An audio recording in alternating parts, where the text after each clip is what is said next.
Bonjour, ici Thierry Samuel de PMML. Aujourd'hui, je vous présente les statistiques de marché multilogement pour le mois de mars 2024.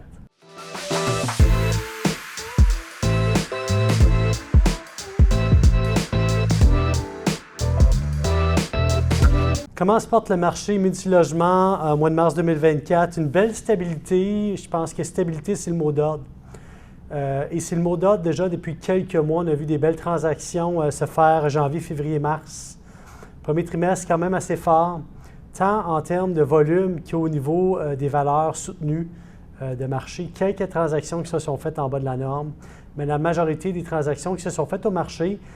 La confiance est revenue dans le sens que les investisseurs immobiliers sont capables maintenant de prévoir une éventuelle baisse de taux d'intérêt et prévoir des plans de sortie à moyen, court terme également et plus long terme, dépendamment des différents produits de financement disponibles.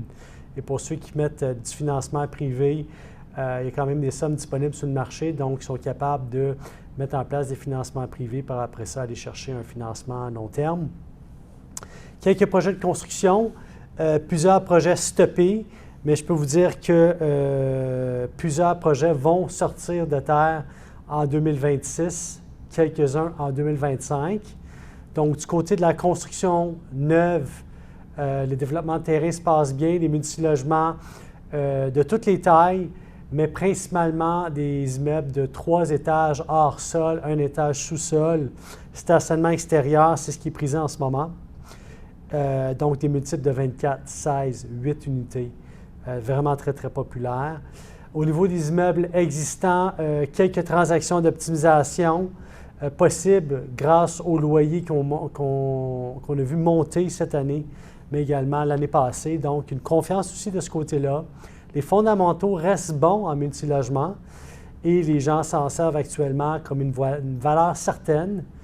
Vu le marché boursier qui est un peu changeant, les gens se replient un peu plus vers la brique et sont prêts à échanger une performance quasiment équivalente à ce qu'ils retrouveraient en CPG sur le marché actuellement et en investissement qui ne sont pas très, très agressifs, sont prêts à perdre peut-être un peu de pourcentage de ce côté-là et viser plutôt une performance à moyen long terme. Également, quelques transactions qui se sont faites depuis le début de l'année avec des financements déjà actifs, donc des assumations hypothécaires qui peuvent, dans le contexte actuel, être très, très intéressants, surtout dans le cas où est-ce que les taux d'intérêt qui étaient déjà en place, souvent, sont meilleurs de ce qu'on voit aujourd'hui.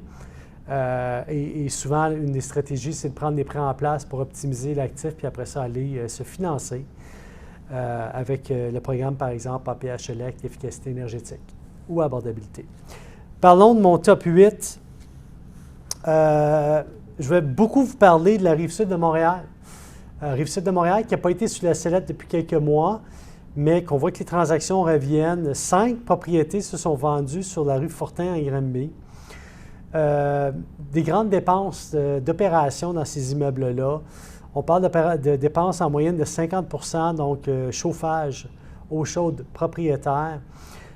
Mais forte capacité d'optimisation. Dans ces actifs-là, il y a un immeuble qui était de construction plus récente, là, qui a été construit à la fin des années 2000, près de 2020, là, en fait de 2018, pour être exact. La balance des unités datait de construction 1970-71. Intéressant de voir qu'en tout et partout, le pourcentage de dépenses de ce parc-là, on parle de 5 immeubles, était d'environ 50,1 %. C'est une transaction qui s'est faite à près de 112 000 la porte, qui pour Granby est en bas, au fait, la moyenne du prix par porte. Donc, construction briques et bois, probablement un travail de repositionnement de ces actifs-là qui vont être faits. Quand même une économie d'échelle très intéressante en acquérant plusieurs propriétés, dont une plus récente, sur les mêmes lots de terrain.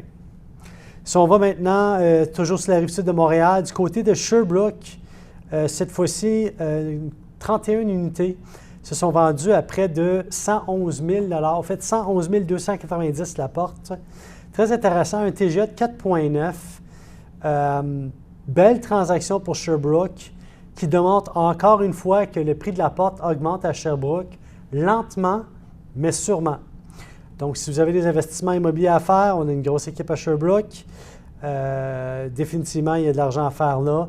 Une transaction qui s'est faite à près de 3 400 000 la porte. Intéressante transaction. Toujours du côté de Sherbrooke, un portfolio construction 2016 composé de 6 unités, donc 4 fois 6 unités. Souvenez-vous, les 6 unités se financent de façon différente et se sont financées de façon différente historiquement à cause du ratio de corrélation de la dette qui historiquement était plus faible sur des 6 logements, mais maintenant avec le programme APH Select, efficacité énergétique et également abordabilité ou accessibilité, il y a moyen d'aller chercher un CCD là, qui est en bas de la norme. Mais tout ça pour vous dire que intéressant de voir la capacité de financement de ces actifs-là. Une transaction qui s'est faite à 4 600 000, si vous faites le calcul, c'est à peu près 190 000 de la porte, presque 192. Pour cet actif-là, 2016, il y a des belles opportunités dans les actifs 2016, 2017, 2018. À ne pas négliger. C'est des immeubles dans lesquels on peut encore augmenter les revenus, qui ont déjà fait une petite portion de leur durée de vie. Au niveau de la construction, on est capable de facilement avoir appelons-les les défauts, les enjeux. Tous les immeubles ont des enjeux, mais il y a de l'usure. On est capable de voir exactement comment l'immeuble a agi au niveau de l'usure et comment l'immeuble risque de réagir dans les prochaines années, prévoir des dépenses, toiture, fenêtres dans le futur, etc. Et souvent, on sait que ces immeubles-là ont déjà fait un cycle de financement. Donc, il y a eu de l'amortissement qui a été pris. Et on s'en va dans un deuxième cycle de financement, donc 2016 à 2021, premier cycle, 2021 à 2026, deuxième cycle. Allons du côté de Saint-Jean-sur-Richelieu, une transaction de 24 unités, construction 1982. C'est fait à 150 000 la porte, donc pour ceux qui disent qu'il n'y a pas d'opportunité sur le marché, il y en a une juste là. Sur la rue Contant, transaction de 3 600 000. C'est une société immobilière qui a acheté un investisseur privé ici. Donc, intéressant de voir que, moi, ce que je regarde ici, c'est le prix de la porte versus l'âge du bâtiment.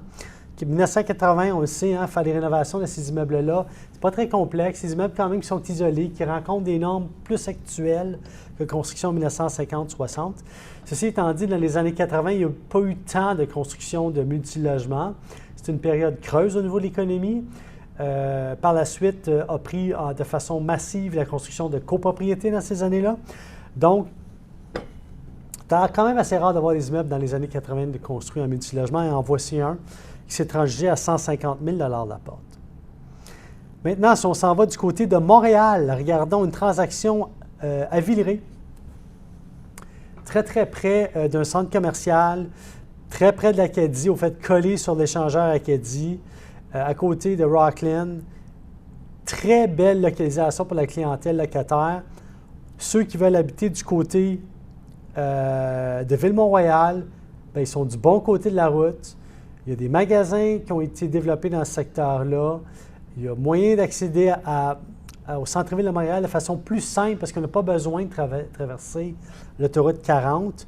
Donc, c'est un achat qui est intéressant. Puis, c'est vendu quand même à bon prix. 200 000 la porte, 55 unités, construction 1972. Donc, encore là, on voit que des transactions à 200 000 la porte pour l'immeuble existant, bien positionné, est un achat qui, pour moi, est simple et facile. La décision, pour moi, est simple. Si vous avez une bonne localisation géographique, près d'axe de transport, pas très, très loin du métro, parce que le métro peut se faire à faible distance. Également, une succursale d'université pas très, très loin. Ça vaut la peine. 200 000 la porte, ça peut sembler cher, mais bon, le marché est rendu là. Maintenant, Quartier-Ville, 155 000 la porte, construction 66, 28 unités, Gouin-Ouest. Gouin-Ouest, si vous le savez, vous n'êtes pas loin du bord de l'eau. Quartier-Ville, Ontic, toujours un secteur chaud pour les locataires. Pourquoi? Parce qu'il y a des axes routiers importants est-ouest, très près de Laval. Les gens qui ne veulent pas traverser les ponts encore là, ils veulent être sur l'île de Montréal, avoir accès au transport en commun, qui peut être un peu différent de Laval. Donc, transaction intéressante ici. Encore là, preuve que les valeurs se maintiennent. Transaction qui s'est faite à près de 155 000 la porte. Allons sur Henri Bourassa. 26 unités, construction 1962, c'est vendu à un TGA de 4,5. Intéressant de voir que le ratio de dépenses dans cet immeuble-là était de 32 32 de dépenses versus les revenus générés. Donc, intéressante transaction encore là, qui s'est vendue à près de 171 000 la porte. Les valeurs se maintiennent. Allons du côté de Québec. Ici, une transaction ici de 29 unités. Plus petite unité vendue à près de 77 000 la porte. Il y a certains endroits à Québec où est-ce qu'on peut encore acheter à très peu cher la porte. Étudiez un peu le phénomène. Si vous avez le choix, mettons, entre Trois-Rivières, Québec, bien, ça peut être un bon compromis d'aller du côté de Québec puis de faire du développement là. Encore là, des fois, les bâtiments peuvent être plus anciens dans certains secteurs et nécessiter, plus de travail et avoir des restrictions au niveau de tout ce qui est patrimonial aussi à regarder. Donc, j'espère que cette information vous a été utile. On se voit le mois prochain. Si jamais vous avez quoi que ce soit comme question, n'hésitez pas à me contacter, soit par courriel, soit par cellulaire. Ça va me faire plaisir de vous répondre. pmml.ca pour toutes nos disponibilités. Soyez à jour aussi de tout ce qui est information disponible au marché à travers nos vidéos postées sur notre site web. Donc, là-dessus, je vous souhaite une excellente journée. Bonne chance dans toutes vos aventures immobilières et on se voit le mois prochain.